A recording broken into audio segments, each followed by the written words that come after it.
கிரிஜா, கிரிஜா. எங்க இது எந்த இடம்? நான் எங்க இருக்கேன்?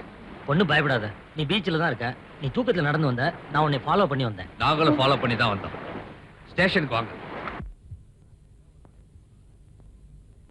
ஏயா நடுராத்திரியில ஒரு வயசு பொண்ணோட பீச்சில் என்னையா வேலை? நான் ஒரு டாக்டர்.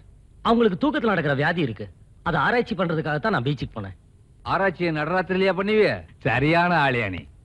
இப்படி மாட்டிக்கிட்டவன்லாம் புது பொண்டாட்டின்னுவன், காதலின்னுவன், கல்யாணம் பண்ணிக்கிட போறேன்னுவன்.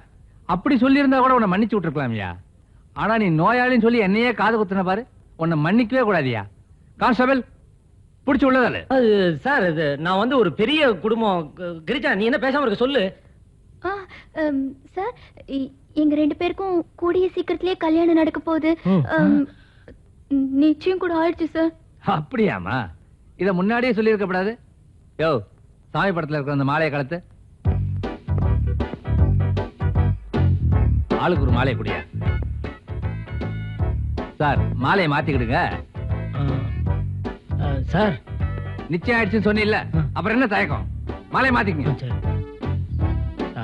மாலையை மாத்திக்கிறியா? உள்ள தள்ளவா?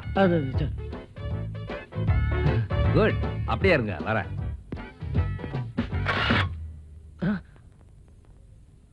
நான் ஏன் இப்படி போட்டோ எடுத்தேன் தெரியுமா?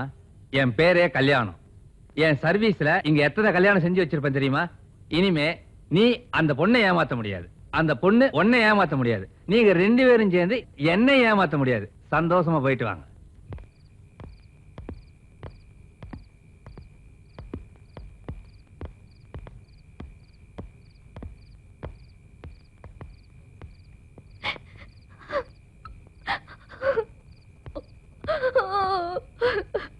ஐயோ, ஏன் அழுகுற? உள்ள நடந்த விஷயம் வெளியில தெரிஞ்சா என்ன வேற யார் கல்யாணம் பண்ணிப்பாங்க?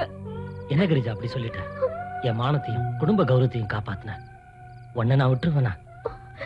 அழாத.